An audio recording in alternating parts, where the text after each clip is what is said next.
Communications and Research at CPD. Thank you. Thank you, Alex. If everyone could please have a seat so we can get started. And if you can't hear any of us at any point in time, please just kind of give a wave and we'll make sure we're talking closer to the microphone. So thank you. I want to first thank APDS, especially Sarah and Alex, who've been instrumental in putting on this amazing conference. And I'm honored and privileged to be chairing this panel with these distinguished practitioners and scholars in public diplomacy. So in the last panel, we heard that public diplomacy tools can be used in a variety of ways to create shared values, interests, to garner support for policies, and as Nick mentioned, most importantly, the ultimate goal to create peace. And so it's interesting from that perspective that right now we're going to now talk about public diplomacy in conflict zones with three really interesting cases. And the last panel also illustrated how public diplomacy has transformed since the Cold War, since the height of its use, and into this new era of public diplomacy where really we're talking about the domestic dimensions beyond public diplomacy and the new public diplomacy. And so in this panel we'll discuss public diplomacy and how it's implemented by governments in the context of statehood, and how PD can help to push for peaceful resolutions to these potential and ongoing conflicts. So our panelists will discuss the public diplomacy of Catalonia, Israel, and Kosovo. We'll begin with today with Catalonia, a state within a nation in Spain, struggling for a path to independence. We'll then go to Israel as a nation state that's now 65 years old, but still struggling to define its final borders and resolve the conflict with its neighbors. Kosovo is the newest state on our panel in a post-conflict region, still seeking recognition from much of the world. Each of our panelists will offer their view of public diplomacy, how it is being used as a strategy to reach out to its neighbors, to stem conflict, and to mend relationships. Our guests here today are Dr. Manuel Castells in the middle, Deputy Consul-General Uri Resnick from the Israeli Consulate of Los Angeles, and Mr. Behar Xharra. After each of our panelists speak for approximately 15 minutes, we'll open up the discussion to the audience for questions. So a little bit about each panelist, and then I'll have them begin. Dr. Manuel Castells is university professor and the Wallace Annenberg Chair in Communication, Technology, and Society at the University of Southern California here. He is also a professor in Annenberg, holds joint appointments in the Department of Sociology in the School of Policy Planning and Development, or the Saul Price School of Public Policy, the School of International Relations, and he was at University of California, Berkeley before joining USC. He was born in Spain, grew up in Valencia and Barcelona, and he received his doctorate in sociology from the University of Paris-Sorbonne. He's authored 26 academic books, editor and co-author of 22 additional ones, and has written over 100 articles. He was also my professor while I was in the MPD program in one of my classes. To my immediate right, Dr. Uri Resnick. He is the Deputy Consul-General of Israel in Los Angeles. He's assumed the position of Deputy Consul-General since August 2012. He recently completed 2 years of service as a policy advisor to Israel's Minister of Foreign Affairs. His responsibilities here in LA include speechwriting and policy formulation regarding the United States and the United Nations. That was also in Israel. He moved from Canada to Israel in 1998, and he joined Israel's Foreign Service in 2002. He's been stationed in Dakar, Senegal, Sofia, Bulgaria, and he's also served as Deputy Director of the Department for UN Political Affairs. He's participated in several foreign ministry delegations to the UN, and he served in the IDF, the Israeli Defense Forces, from 1990 to 1993. He also holds a PhD in international relations from Hebrew University of Jerusalem, and has authored various articles on the Israeli-Palestinian conflict. His latest piece will be his first book, called Dynamics of Asymmetric Territorial Conflict, The Evolution of Patience, and it's forthcoming by Palgrave Macmillan. And our last panelist today is Behar Xharra. He is a policy consultant and social media analyst focusing on development, diplomacy, and security issues. He's worked for various government and non-governmental agencies in New York, Pristina, Dhaka, and Lagos. Currently, he serves as Balkans analyst for Navanti Group in Washington, D.C. He's a graduate of the School of International and Public Affairs at Columbia University. And he has also worked on publishing a piece for the CPD Perspective series dedicated to Kosovo and Kosovo's nation branding, public diplomacy, and diaspora stories. And so with that, let's start with Dr. Castells. Thank you. Thank you. Good morning. Let me first of all thank the Center for Public Diplomacy, and particularly Alexander Ristovic, for your kind invitation to have the privilege to share this panel with such distinguished panelists and also with all of you. Thanks for your interest and your presence. I was asked, I'm generally very obedient and dutiful, I was asked to talk about Catalonia and public diplomacy, which is kind of an UNFO, unidentified non-flying object. But I will do my best to at least raise some questions about nations without a state engaged in public diplomacy. In broader terms, my understanding of public diplomacy is plural. There's a raging debate. If society is governed, well, it's all. All that people call public diplomacy, by essence, becomes public diplomacy, rather than being in a conceptual discussion of what should be. This public diplomacy, as I would like, is society to society, across cultures and boundaries. But it's also from government to society. And it's also, and it's actually perhaps the most visible form of public diplomacy, and it's perfectly okay with me, and it's better, this public diplomacy, than hard power, right? But I think the case of Catalonia may illustrate a third species of public diplomacy, is the public diplomacy of local governments, I mean municipal, and the public diplomacy of civil society mobilizing in defense of a repressed identity and using the tools of public diplomacy without even saying the name to actually exist in the international arena when they are denied such an existence in terms of a statehood. So a few words very quick of background about what this Catalonian thing is about. The typical Catalonian joke, by the way, it's actually very similar to Jewish humor. The self-deprecating, but going to the heart of the matter. The president of Catalonia is supposed to have gone to China to meet Deng Xiaoping time ago, and he explained what I'm going to explain to you: empire in the Middle Age, autonomous culture, great literature. And Xiaoping listened carefully and said, "Oh, good. So how many are you?" And then, well, we are 7 million. He said, "Oh, which hotel are you staying in?"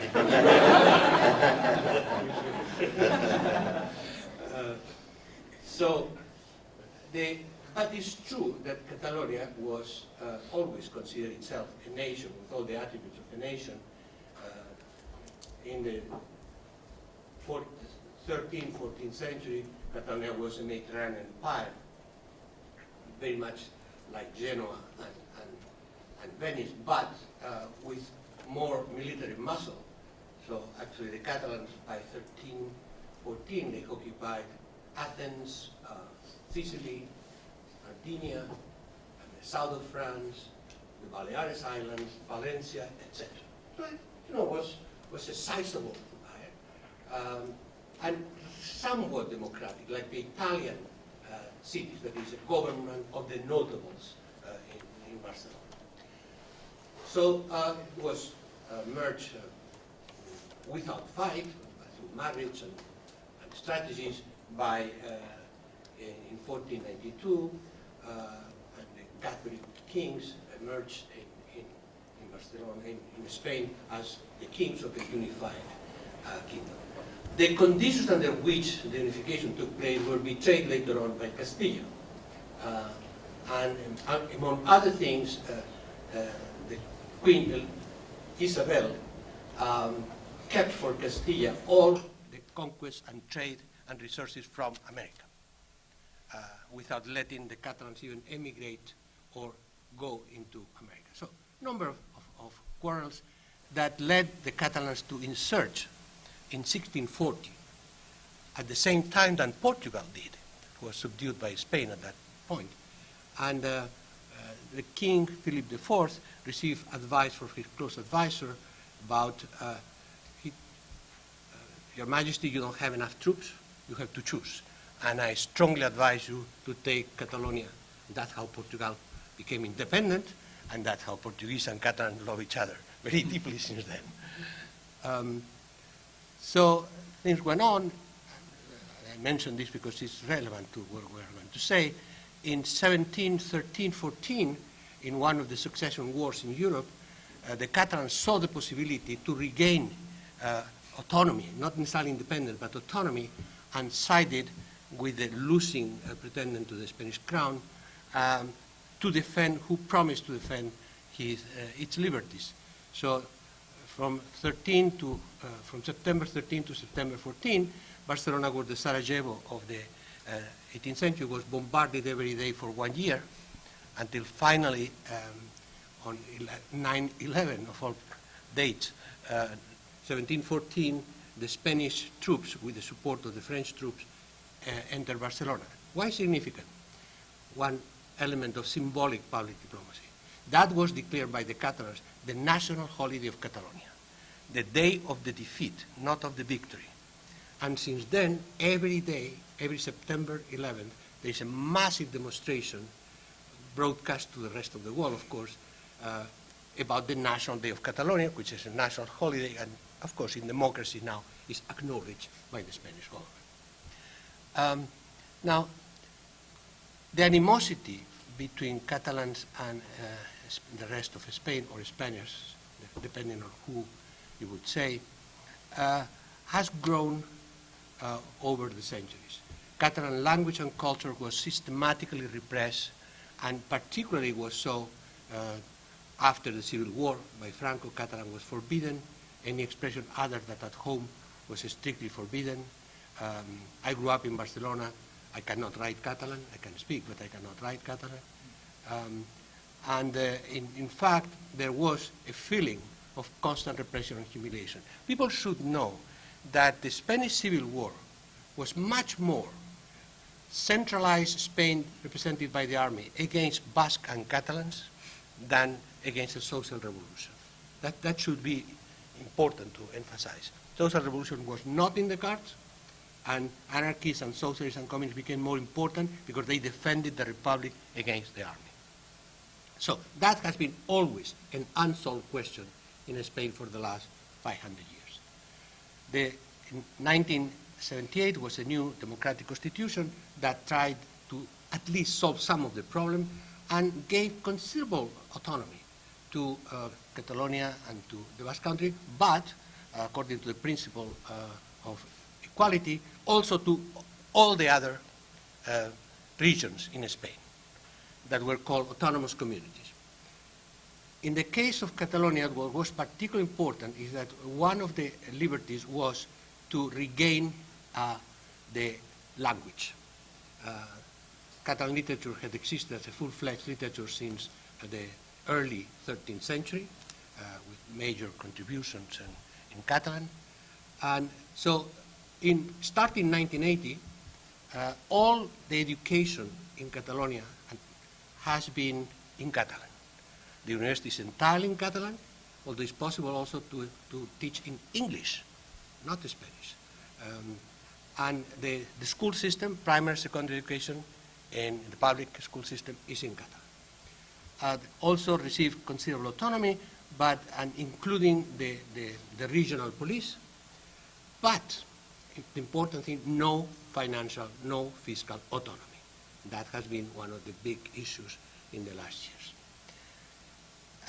The sentiment of Catalan autonomy was accentuated in the last 5 years after a number of confrontations with the Spanish government, which I can detail later if you are interested. In about 10 years ago, the proportion of Catalans that would like independence, full independence, was about 33%. Currently, it's 57%, and 75% among the people under 30. And there have been constant demonstrations in that sense. Last national holiday, last September, 2 million people demonstrated in Barcelona explicitly for independence. And that created a major crisis with the Spanish government, which continues to say no way, and in fact engage in a number of actions to reduce fiscal autonomy and to challenge the right to educate in Catalan. So now this is in the courts and is being bitterly discussed. So the Catalan government now, with the call elections and the parliament that resulted from that election last November, has an absolute majority, 2/3 actually, of parties who want not the independence, who want to follow the Quebec or Scotland way, to consult the people for independence, yes or no, in the framework of the European Union. That's very important. The constant emphasis is, the actual question is, do you want Catalonia to be independent in a framework of the European Union? Now, let's go to public diplomacy. The Catalan government can do very little in terms of public diplomacy from the Catalan government itself, because Spain does not recognize the right of Catalonia to have delegations in foreign affairs. They have cultural institutions who represent the interests of Catalonia, but cannot engage in a full-fledged political institution strategy of public diplomacy.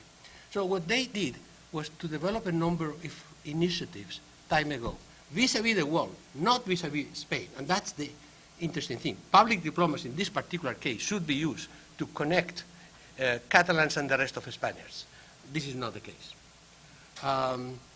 It's really toward the world, hoping that from the world pressure and the pressure of the international public opinion, when Catalonia ultimately, regardless of the Spanish government, will consult the Catalans, and if the Catalans declare that they are for independence, will try to do something, will be a major, major conflict, will never be violence, like in the Basque Country. Absolutely not. The Catalan culture is absolutely against violence and will never be violent, has never been violent, except, of course, in the Civil War. But people are starting to do all kinds of things in terms of civil disobedience, creating a tax agency where people would pay their taxes to that Catalan tax agency and not to the Spanish government, and so on and so on, a number of initiatives. But in order to be able to do so without going into a frontal clash, a number of initiatives have tried in the last 20 years to make the world know that there is such a thing as Catalonia, which very few people knew. People know Barcelona, but not so much Catalonia. So they tried to use the image of Barcelona as the harbinger of Catalonia. 3 initiatives to give an example of. First, very strong effort for the Olympics of 1992, that I still consider as a model of Olympic organization. But why? They were more clever than Los Angeles or Atlanta for that matter. No, what happened is that the entire population of Barcelona mobilized. There were tens of thousands of volunteers. There was an entire city and culture, not only mobilized to make the whole event a success and hospitality, etc., but mobilized in terms of explaining to everyone who came what was Catalonia, what was the Catalan culture, etc. That's public diplomacy from people to people. Second element, second example, the Barcelona Football Club, which until this week was considered the best soccer team in the world. It's not anymore. German, Deutschland über alles now. It was very important, and it was deliberately used as a team, as a projection of the Barcelona image, not only by winning, but explaining the model of the Barcelona Football Club, not a cooperative, not a private business, playing largely or mainly with players from Barcelona, either born in Catalonia or reared as children, like Messi, since he was 12 in the Barcelona Football Club. That has been extremely important. And throughout the world, now there are about, in the vicinity of 1 million people who are fans of the Barcelona Football Club and are involved in all kind of internet-connected webs, etc., etc., etc. So that's also, to a large extent, public diplomacy. Third, cultural diplomacy has been a deliberate effort by private institutions, by business, and by local government, mainly local governments, to propel the excellence of cultural creativity. Gaudí. I think Gaudí is quite genius, but it's not the greatest genius in the world. It's not the Leonardo da Vinci of the early 20th century. But now there are about 2 million people every year coming from everywhere in the world to see the Gaudí buildings and the Gaudí museums, etc. Well, they also did something less honest, which is to appropriate Picasso, which spent like 4 years in Barcelona after being born in Malaga and then living the rest of his life in Paris and in the south of France. But well, now the Picasso Museum of Young Picasso is in Barcelona, is one of the best. So they also, and Miró and anyone who stopped by for 1 week in Barcelona or in Catalonia, including Chagall, has been declared part of the Catalan culture. And since people didn't know about Catalonia, well, maybe. So there has been a deliberate, not just for tourists, it's really to project the image of the Catalan creativity, investing in design rather than in electronics, etc., etc. So this has been, therefore, a specific strategy, mainly led by the municipal government and supported by the civil society, both in terms of the business-supported foundations and many of the cultural institutions. There are about 500 grassrooted cultural institutions in Catalonia. The most important one is the Cultural Omnium, which defends the Catalan music, etc., which are constantly organizing international programs, cooperation programs, horizontally, financed only partly by the Catalan government, but largely by private sources. Through all this, the effort is to create a network of connections and interests in the world at large, so that the moment there will be a confrontation, that unfortunately will be some support. And including into that, and simply to connect to our panel, including into that is also Catalonia supports any efforts of so-called nations without a state everywhere, in deep contrast to the Spanish government, that, for instance, vetoed Kosovo in the European Union, because they fear that if Kosovo is accepted, then Catalonia later said, why not us, right? So Catalonia has very deep contact with Quebec, with the Kurds, with Scotland, of course, with the Kosovars, and with a number of, at one point someone connected with East Timor, which is more complicated, but anyway. That is to say that Catalonia is using different forms of what ultimately is public diplomacy to engage in a determined attitude of imposing a negotiation with the Spanish government, starting from the premise, never violence.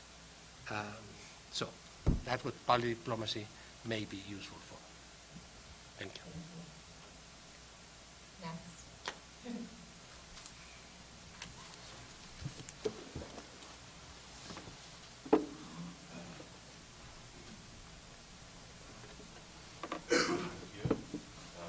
Taking the podium simply so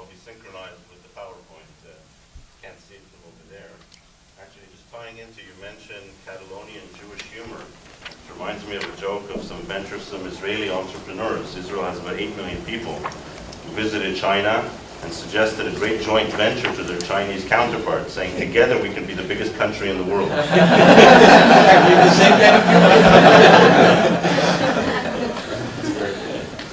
Thank you so much again for this, also for this opportunity to be part of this important conference. This is a really important theme which occupies us very much here in Los Angeles, but in general it occupies Israel's foreign policy as it does every other country. And so we're very thankful for inviting Israel to be part of this conversation. That's the one. I'm going to divide my comments today into 3 basic themes. I'll say a few words of sort of an overview of the main goals of public diplomacy as I see it or as we see it. Then I'd like to spend some time talking about Israel's specific public diplomacy challenges, and then maybe offer a few thoughts about possible future developments.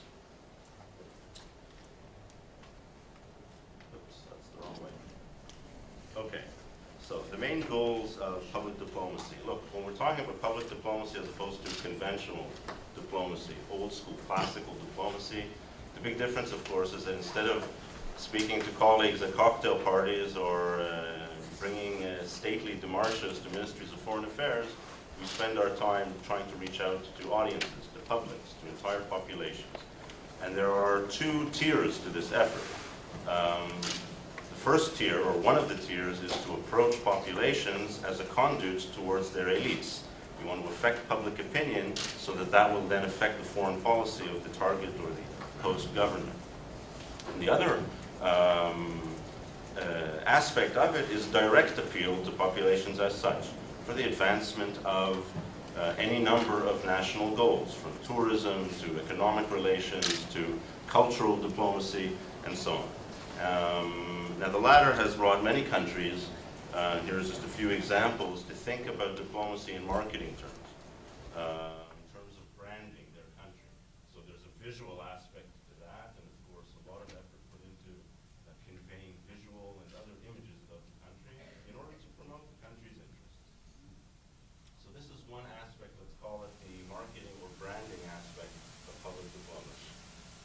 The other aspect, which doesn't concern every state in the system, but it does concern Israel, is the aspect of public diplomacy battles, and this ties in, I think, to the theme of this panel.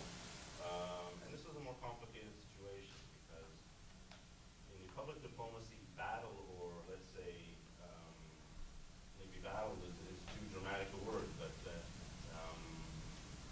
conflict, let's call it, you have 2 actors or more, whereas the classical situation of just trying to market your country, that's more of a single decision maker problem. So in game theory terms, this is a game. It's an interactive situation. It's much more complicated and much more difficult to advance. And in public diplomacy battles, these can concern different things. And this is just by accident that I have this flag up here. It's just an example. You can have 2 states with a territorial conflict, and they'll be trying to reach out to foreign audiences or their own audience and the rival audience, but the public diplomacy, the public community at large, or rather the international community at large and public opinion at large, with respect to advancing their claims. And I think it's important to note also that if we're thinking about public diplomacy as a tool for conflict resolution or for conflict management, I think there's a tendency in the conflict management and resolution literature as theorists to detach ourselves and to just think about, well, how do we just get to peace? It's important to recall that there are parties to these conflicts that have national interests, and so we should analyze the ways to achieve peace. A large component of that should address the fact that these different parties have their interests and they're trying to advance them. So it's not just peace, it's peace that will be mutually acceptable to both sides. And that's an important component which often falls by the wayside. It's important to recall. And of course we have public diplomacy battles that don't only involve states in today's world. We have NGOs, movements, whether it's the anarchist movement or issues of climate change, where large publics are involved, non-governmental organizations involved. There's the United Nations with its multifarious institutions, which also have agendas that they're trying to advance, and they put a lot of effort and resources into advancing these things through public diplomacy tools, through whether it's advertising or reach out efforts or just disseminating information about what they do and trying to garner support. So Israel finds itself in the position, since in fact before its inception, of having to juggle between both of these branding and let's call it battling aspects of public diplomacy. And it's not an easy thing to do, and I want to elaborate a little bit about what that means. So what are our public diplomacy challenges? Maybe the first indication of our challenge as a state in this regard is to note what the traditional word in Israel is for public diplomacy. We used to call it hasbara. Hasbara is a Hebrew word which means explaining, which of course begs the question, explaining what? Right? It's an inherent defensive posture when you call it that, and that's just the way it was known.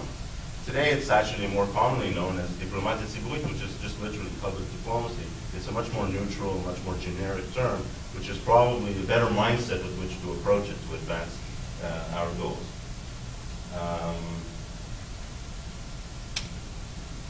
But I want to just proceed here with the fact that what we traditionally had to do is to juggle these two goals of promoting our national interest, whether it's through promoting Israel's cosmopolitan, using celebrities, our tourism industry, beautiful places to visit and trying to attract tourists, Israel's high-tech industries, the economy, the holy places, drawing in pilgrims. All of that positive agenda is one aspect of our public diplomacy effort, and that is the branding or marketing aspect. But the fact is that as a conflict, as a state that is in conflict, we haven't been able to be solely involved with that agenda. We haven't had any choice but to also contend with these kinds of images that one sees also in the press and maybe sees a lot more of. And it's, if we could devote all of our public diplomacy efforts to the first branch of positive branding, we would gladly do that. But the force of circumstances that we have to contend with those kinds of images. And the dilemma that creates is that the threats, the security situation that Israel finds itself in, forces Israel to take defensive measures. We have to take military action, of course, to defend Israel's citizens. And the sorts of images that creates, of course, runs at cross purposes with the goals of branding. It's not that easy to attract tourists to a place that appears to pose a security threat. And so, as a primary example, where would you prefer to vacation seeing these two images? Right? Now, I'll give you a hint. One of these is in a Caribbean island. This is the Caribbean island. This happens to be just a picture from somewhere in Jamaica. That's the Tel Aviv beach. Now, what does this tell us just structurally in terms of public diplomacy and the challenges that it poses to a state that's in conflict? What it tells us is that no matter how much time you spend watching CNN, or no matter how many newspapers you read, or how many blogs you are involved in, or how much social media you do, and how much information you're exposed to, there's going to be one thing which will always be true. It doesn't matter if you're Israel or Palestine or Catalonia or Kosovo or anywhere else. You're always going to only be seeing the tip of the iceberg, simply because there's just too much information out there. And any country, and any single arena is going to be multidimensional, and there'll be so many different aspects that you can see. I assure you, you can find many pictures of barbed wire in Israel too. I'm not showing you them here. You can see them. The point is you're seeing the tip of the iceberg, and this is a structural problem that anyone dealing in public diplomacy and whether it's trying to brand the country or trying to contend with this battle for hearts and minds with regard to a conflict situation, is going to have to deal with. And this is a big challenge.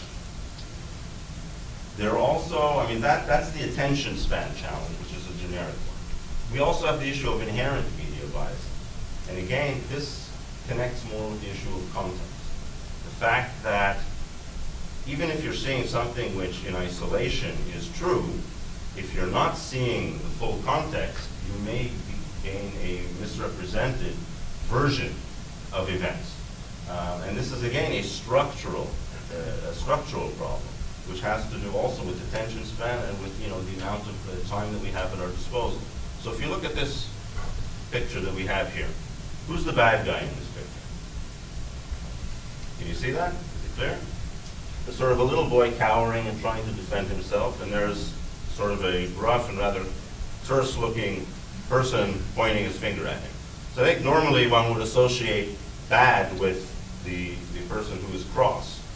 But it's the same picture, and you'll have to forgive the graphics. This is what happens when you put a diplomat in charge of making a PowerPoint presentation. It's kind of rough. But it's the same picture, but with more context, you might see a different picture entirely, or get a different message. Because all you saw in the first frame was an isolated aspect. You did not see the full context. Now, what is the problem? Especially when you're a party to an asymmetric conflict, when you're the powerful side to a conflict.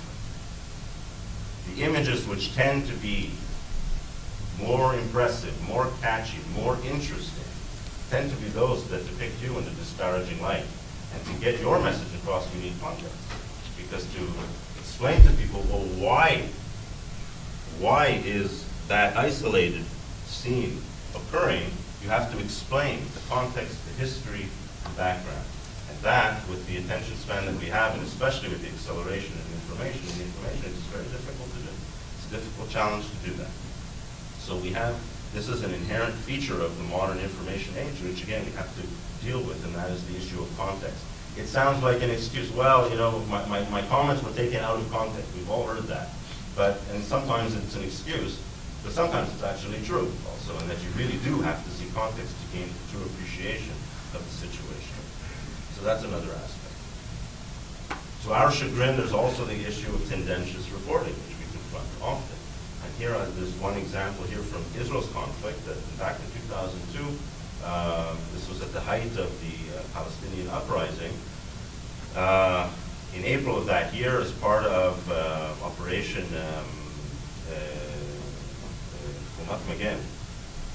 Pillar of Defense, the IDF conducted an operation in Jenin, a Palestinian city and refugee camp, and the international press immediately in the wake of that operation was billing it as a massacre, and many headlines in respected news outlets were using the word massacre in one way or another.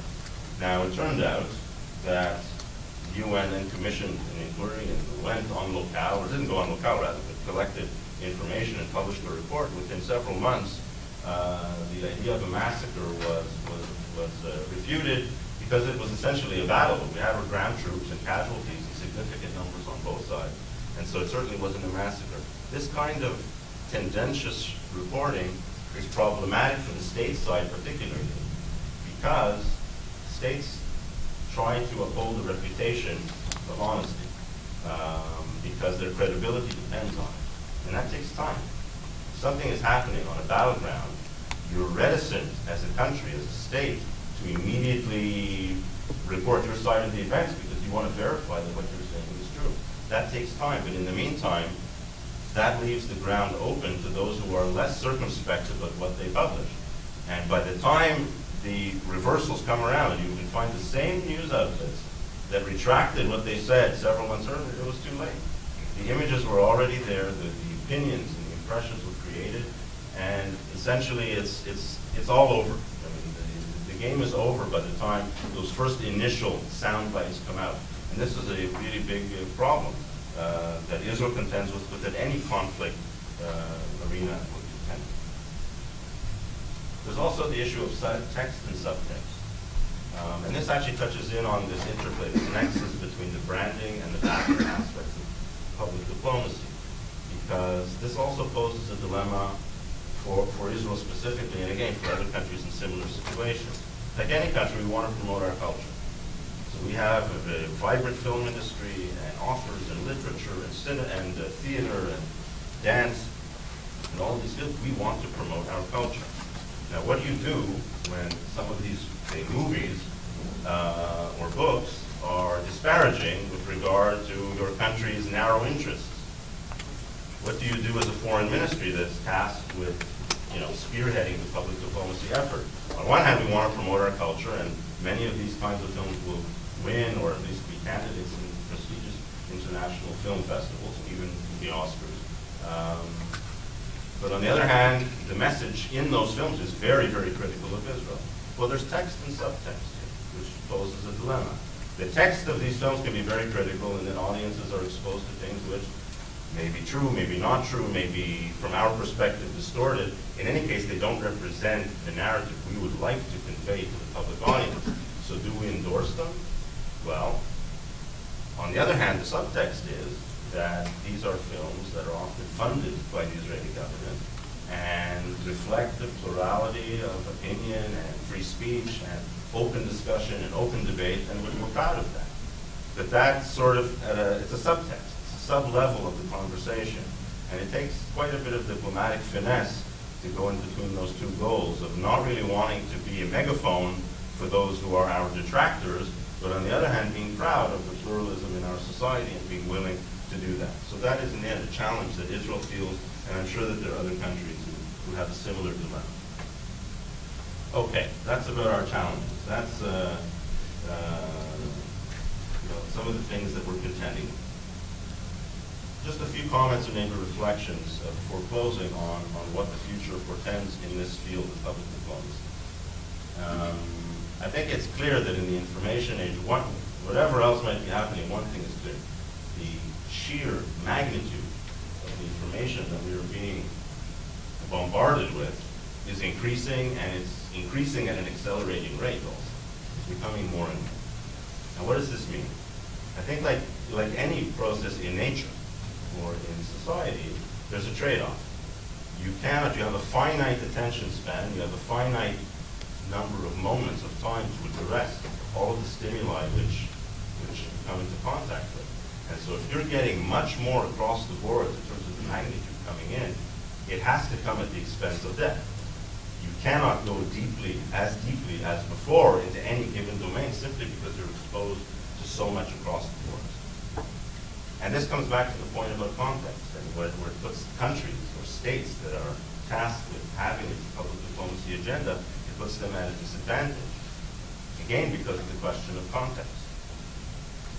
In order to get an effective message across on both realms, both in the branding and in the battling aspects of public diplomacy, you need the context, and that takes time. It takes time, and you don't have it. So you have that problem of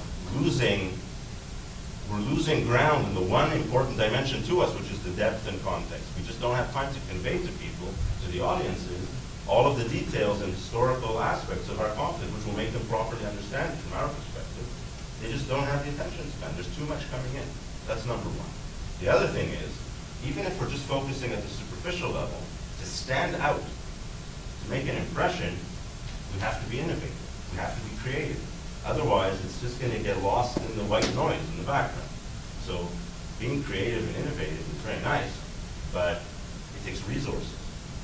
Innovation costs money. And actually, Israel is a good test case for that. We happen to be, and it's not a coincidence, that we happen to have the largest research and development per capita rate in the world. It's about twice as high as the closest runner-up, so 4.5% of GDP. And we also have the largest number of startups per capita in the world. So innovation doesn't come for free. It comes because you invest in research and development, and you do that. So that costs money. Those are resources that have to be spent. And the implication of this cost and this loss of the ability to have context is the fact that the traditional theory of how the truth comes out. What's the truth about truth? How does the truth come out eventually? Well, it's similar to the classical sort of capitalist view of the free market. There's an invisible hand. Ultimately, sunlight exposes everything. Open debate, open competition for ideas. The truth will eventually prevail. Well, yes and no. Probably in the long run and over most domains, that's true. But the fact remains is that countries have interests, national interests, now, not in the long run, and they have to address those in the immediate term. And the fact is that resources can also, and money, can buy behavior, and they can buy attitudes. And we all know this. right? We know this from the domain of markets, it's from economics. And anyone who is a little bit skeptical just has to think of some of the main brands that we all immediately recognize to understand that the way we behave and what we consume, what we wear and what we eat and where we travel and how we compute, all of this is affected by focused attempts to alter or influence our preferences and our behavior. And because of that, it doesn't mean that the free market or the invisible hand of information doesn't work. It just means that it's imperfect and it's possible to manipulate to some extent the way that happens. And so I think that this is a big challenge. It's especially a big challenge for a country like Israel, which has all of these dilemmas that we've gone over. Between its branding agenda, its marketing, wanting to promote its positive image and its positive interest, and having to contend, hopefully ultimately with the goal of resolving the conflict, but resolving the conflict on terms which are amenable or which address our needs and interests. And so we have that battling aspect. And with both of those things, this really is an uphill battle that we are facing. And I guess that's the bad news from Israel's perspective. The good news is that actually we're not so bad at uphill battles. This is a photograph of an Israeli-designed exoskeleton which enables paraplegics to climb stairs. And recently when President Obama visited Israel, he came into contact with people doing it and using it. And so I guess it's a challenge and it is an uphill battle, but I think we're up to the task. Thank you.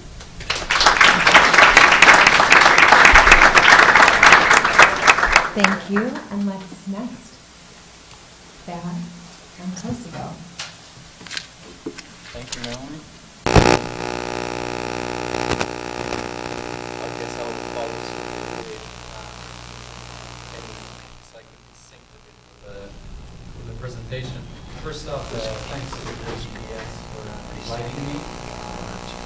Sometimes I say that Kosovo is a very small niche focus, and it's kind of a risk for my future, but I guess it kind of pays off to be in the same panel with Professor Castells and Zuri as well, who is a diplomat and a practitioner. I will be talking about Kosovo. And Kosovo in terms of, I have this, sorry. All right, there we go. In terms of public diplomacy, oh no, this is not the right page.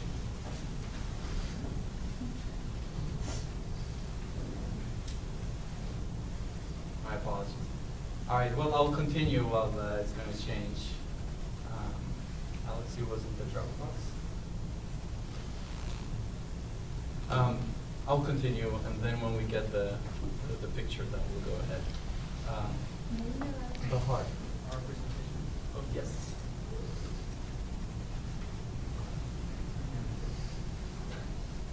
With the case of Kosovo, as a small post-conflict country, is the same as the rest of the post-conflict countries in the Balkans. Public diplomacy is more about enhancing the legitimacy of the place rather than trying to foster engagement with the neighboring countries or the warring factions. Kosovo became independent in 2008. It succeeded Serbia, and therefore now Serbia and Kosovo are the two polarizing parties. But both of the parties do not engage in public diplomacy that tries to foster engagement with one another, but it's mostly them having the arguments about themselves, about the country, and it's their legitimacy. So Kosovo has been recognized by only 98 countries, which is half of the world, and that has, in a way, affected its foreign policy. So it has become its main tool or its main reason to engage with the rest of the world. So it's more about telling the world who Kosovo is, what Kosovo is, and placing it in the map as a country, as a new country, and in the meantime trying to seek out recognitions so it could further have its legitimacy strengthened. Because without a legitimacy in the international arena, its security is at stake. One of the challenges about Kosovo's public diplomacy is basically, as a post-conflict country, how does it want to identify itself? What kind of message does it want to portray to the world, but also what kind of message does it want to have its people believe in and carry on? In a way, the government has engaged in several activities since 2008, and they've tried to have as its main focus engaging the people, empowering the people to believe in a certain image so they could be ambassadors of the country. Having said that, I will focus on the Kosovo Young Europeans, Kosovo Young Europeans campaign, which was actually a very costly campaign. It was a nation branding that tried to bring Kosovo to the map. My apologies, let me go for the... Our apologies, just one second while we're trying to find the right presentation. One has to be aware always that PowerPoint presentations are risky under any conditions. That's reflected to the risk management strategy.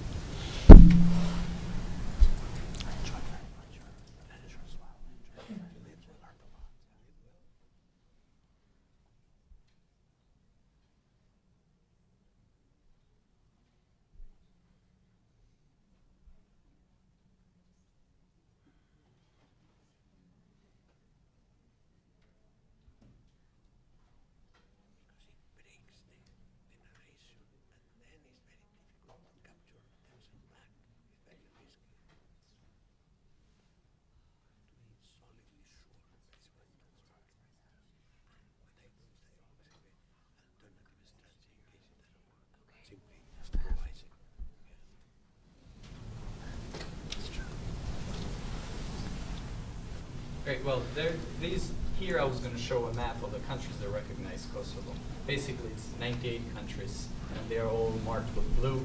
And these are the countries that have indicated that they will recognize, including Egypt, but there has not been an official recognition letter as of now. When you look at it, Kosovo's recognition map is very weak when it comes to Latin America, very weak when it comes to African countries, and Asia in general, but very strong in the EU area or in Europe. Now, the two points I wanted to focus on were first tell about some of the key of the main campaigns, public diplomacy campaigns that the country undertook, and the other one is to look at how Kosovo is addressing its challenge of limited resources. So how is it maximizing the current resources to create a public diplomacy strategy? In 2008, immediately after declaring its independence, the government of Kosovo decided to go ahead and create and establish a nation branding campaign, which was about 5.7 million euros. It was one of the biggest projects ever done in Kosovo's history at that time. Not just in public, not just in diplomacy, but in terms of reaching out to the world, and also fostering local engagement businesses. The whole goal was how to change a war-torn image into an image of who Kosovo is, what Kosovo is. Kosovo, as it was mentioned earlier, it's like Afghanistan. About 65% of its population is youth under 25. That's where the power and that's where its own strength comes. Here we're supposed to show a 1 minute slide, YouTube actually video, to show what it is.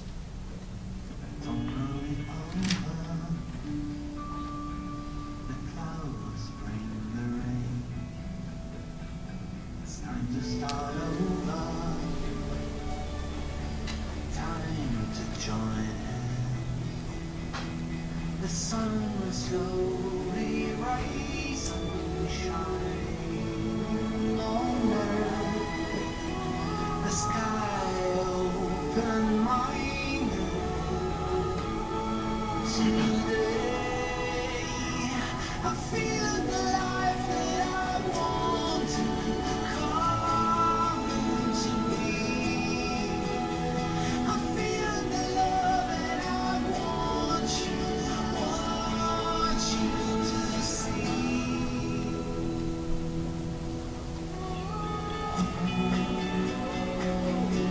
Kosovo, the young Europeans.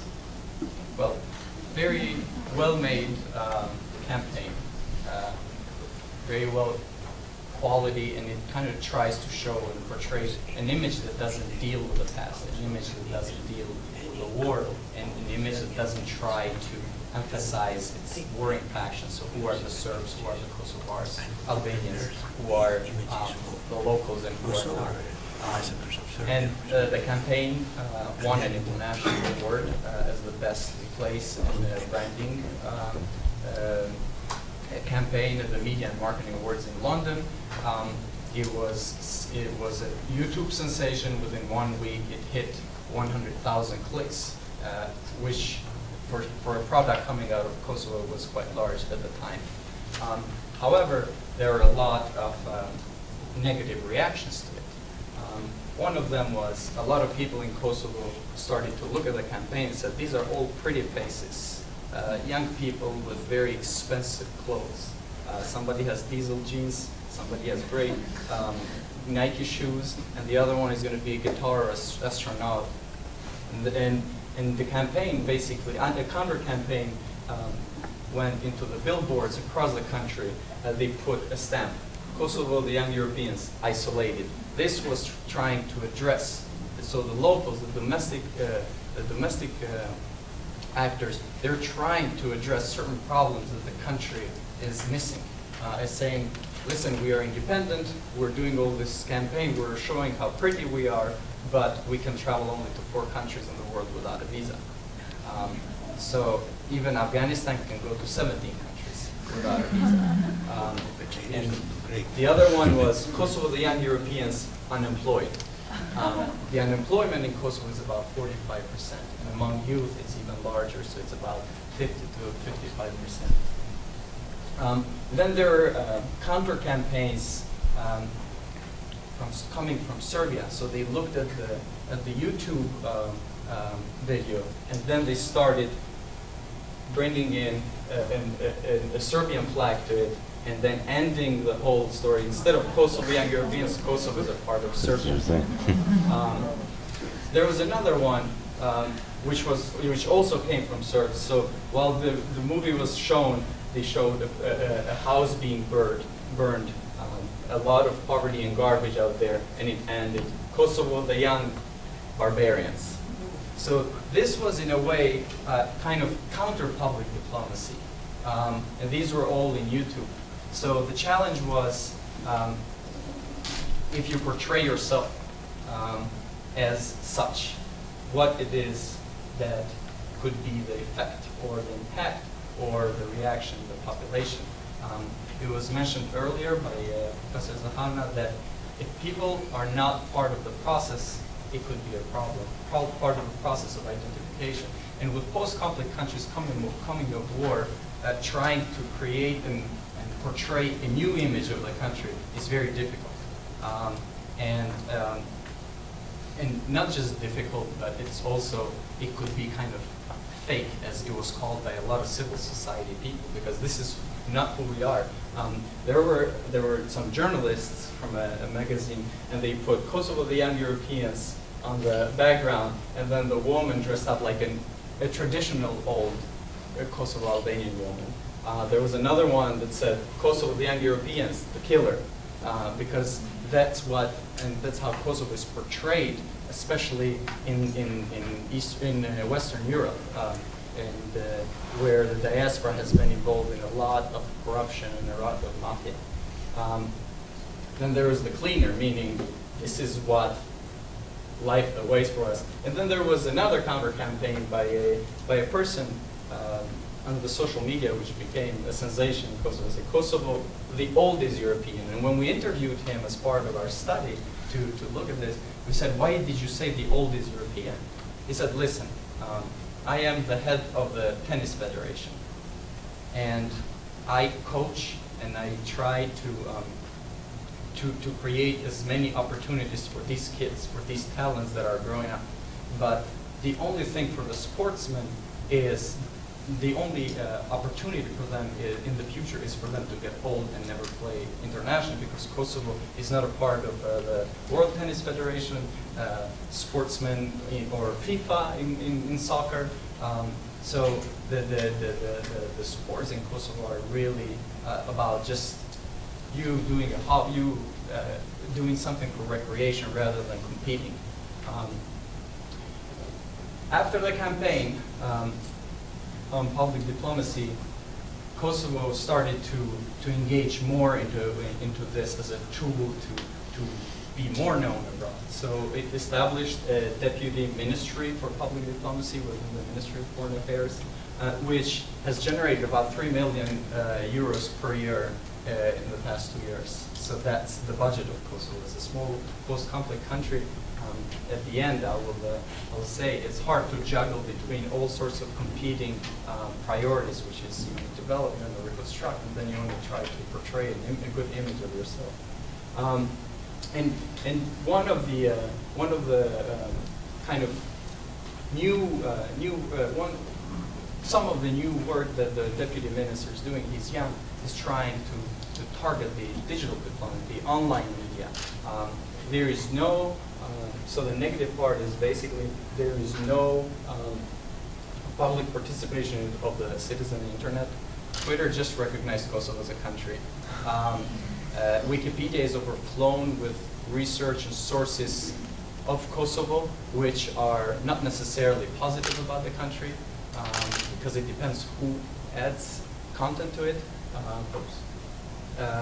Facebook doesn't recognize Kosovo as a country, so people are constantly trying to come up with ways to campaign so Kosovo will be a country also in the online sphere rather than just in the international arena. Part of the problem is that there is not much content being produced from people in Kosovo. So meaning that could associate Kosovo with something positive. A lot of content that's being generated online is kind of against, or not against, but in a way putting Kosovo and associating it with some negative images. So these are some of the challenges that the country at this point is facing, and it's always trying to come up with a way to counter them. The problem is, as I said, 3 million euros a year, as opposed to the billions that a country like the US or China would invest in public diplomacy. They are not comparable. Now, considering this, that Kosovo is small post-conflict and with very little resources, one of the ideas that we, my colleague and I, in our previous study for the role of Kosovo's diaspora has been that the diaspora is an untapped resource. An untapped resource in the sense that it is already in the countries outside of Kosovo. It has access. It understands the publics abroad. It can travel. The diaspora can travel freely. So engaging them in the sense of diplomats and ambassadors of Kosovo is very important. And here I put a kind of a timeline that before the war, the diaspora, which is about 1/3 of Kosovo's population, during the years of war, about 500,000 people kind of left the country. So what remains now, the population is about 1.7 million, and these people are they have certain they've been integrated into the home countries where they contribute, but they also benefit. But they have also contributed to the pre-war pacifist movement of Kosovo, and then that changed into funding the Kosovo Liberation Army and fighting the Yugoslav army at the time in 1998, 1999. It changed immediately after the war. Basically, the role of diaspora was remittance providers and post-conflict construction providers. And at this point, when I speak about the challenges of diaspora, is that they have lost their purpose. They said, okay, we're just giving money now, but we don't know why. We're giving money for consumption. As I mentioned earlier, the potential of Kosovo's diaspora would be informal ambassadors, where on a day-to-day basis they engage with the publics. They engage with the public. They could be catalysts in the sense that in the host countries where they live, they could engage the public policy institutions, but they could also be catalysts in Kosovo, where through their money they could shape the tax system, or they could shape the policy. There are a lot of role models. Now, as I mentioned earlier, Kosovo has been very isolated as a new country without access to the rest of the world. So those that are out there who have been given opportunities abroad, they've been able to get a measure of success, which in Kosovo is seen as positive. I'm going to go in a bit, just briefly go through some slides of who are some Kosovo success stories that the youth in Kosovo are looking at. Now, the challenges to that is that the first and foremost is that diaspora has had a very adversary effect. People that have left Kosovo during the war times have been mostly from the uneducated strata of the population, who were in the more remote areas that didn't have any opportunities, whereas the educated elite, which was little, stayed in the cities and they had a future. So it was more of an economic diaspora. And when they went abroad, their way of integrating was either through engaging with certain groups that were not per se legal, including mafia, including stealing or fighting. If we go to BBC and we put Kosovo, and then we see that the results come up, 19 Kosovo Albanians got into a stabbing fight at the London Tappergall Square. So there are a lot of these images that are out there that are not being countered with the positive stories. So in our study where we engaged a lot of focus groups and a lot of diaspora people, we asked what it is that they could do, and they're all in a point where they're saying that they could what they could provide is, besides being role models, they also would like from home to be mechanisms that put the positive stories out for them, and they want to also have opportunities to engage, so they could be ambassadors. So here are some of the Kosovo diaspora success stories that we never know, or at least are not utilized to the point where it could affect Kosovo's image. This is Jordan Shachir, and I put actually this with a presentation of Professor Castells in mind. I knew that he's going to speak about Barcelona. Bayern Munich just eliminated Barcelona from Champions League. And here is, and Shachir is a rising star. He's a 20-year-old who... This is the public diplomacy battle. And Shachiri has represents the national team of Switzerland along with 4 other Kosovar Albanians.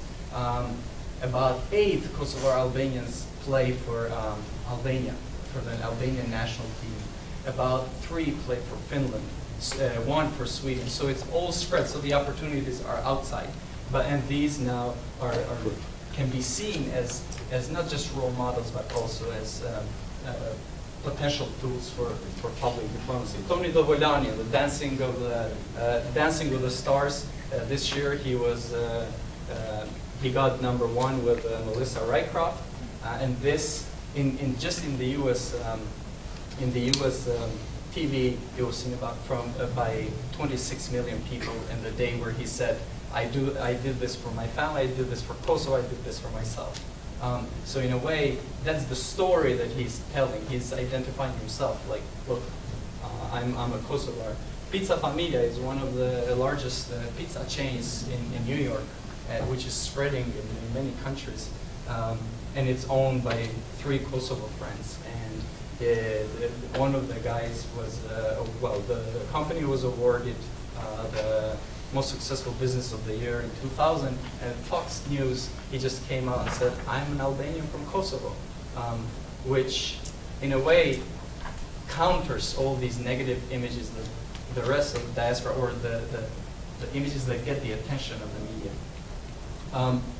Admira Bayramay, she played for the Germany national team in soccer, and she was a contender for a Ballon d'Or, which is FIFA's highest award for the best player. She got 3rd in 2010, but she is, here I show the website of the Embassy of the Federal Republic of Germany in Nairobi. So the Republic of Germany is using its champions at home to communicate with publics abroad. So and she's from Kosovo, and it even tells here that her story, how she's now an ambassador of multiculturalism in the country. So what is Kosovo doing to get that? Rita Ora, she has signed out with the Rock Nation of Jay-Z. Now she was the person of the year by a newspaper in Kosovo. And what she did, basically, she won twice with her 2 songs top charts in the UK singles, and she's now entering the US market. And then she went, her 3rd song, she went and filmed it in Kosovo, and she's covered here with the Kosovo flag. To bring that back and to make it more comparative, I went 2 days ago at YouTube, and I put 4 different names in there. So first was Kosovo Young Europeans campaign that cost about 5.7 million euros, and it had about 169 views, 169,000 views. Then I went to Tony Dovolani, who won the Dancing with the Stars championship. He had 400,000 views. And then when I went to Rita Ora, she had 40 million views. So YouTube is not, this is not the best measuring tool, but it was a way to show what her story is telling and what this story that costs so much is telling.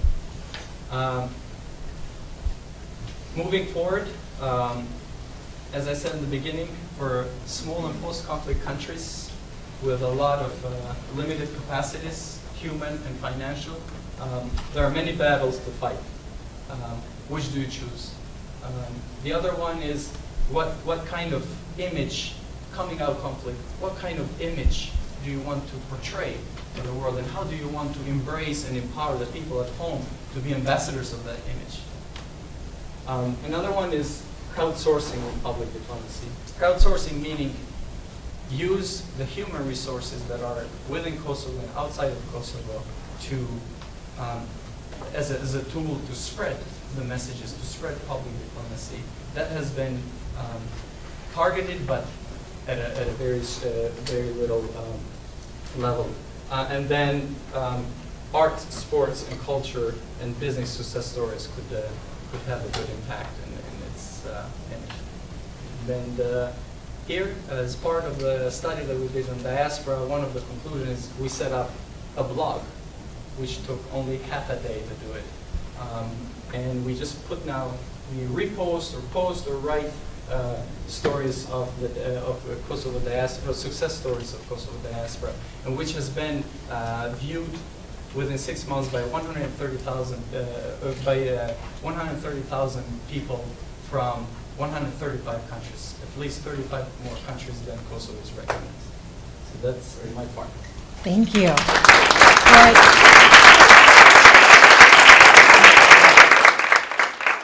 So I want to thank all of our panelists. We don't really have much time for questions, but I wanted to touch on one theme that was throughout each presentation, is that the impact of citizens, both to mobilize their governments to act and to push for an agenda, for citizens to be part of the creativity of a country, and for citizens to actually confront even their own governments, both in positive and negative ways, to get their messages out there. And so thank you all for joining us here, and if there are any questions During lunch, you can approach the panelists, or we can maybe have a couple of minutes after lunch to discuss this. Now, please enjoy the Masters of Public Diplomacy students' practicum presentations while you eat. Thank you.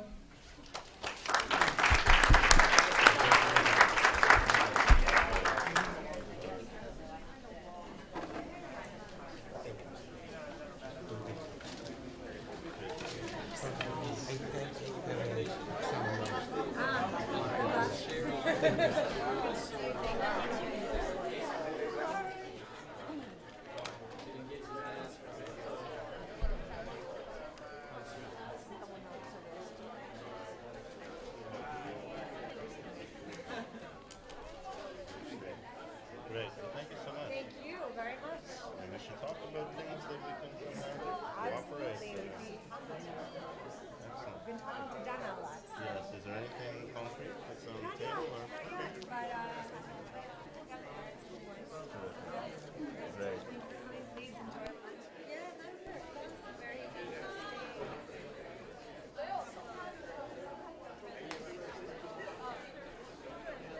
Sure.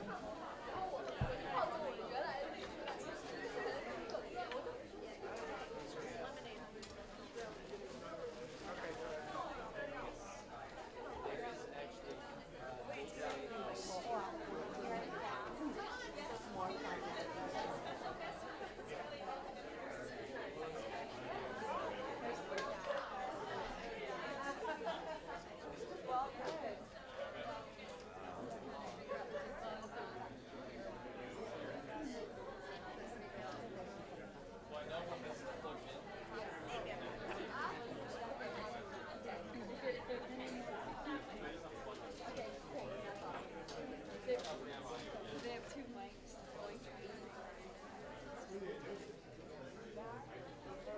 Cool. If that gets damp,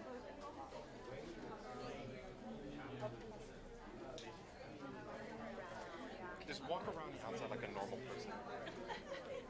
Don't try and sneak through. Come on.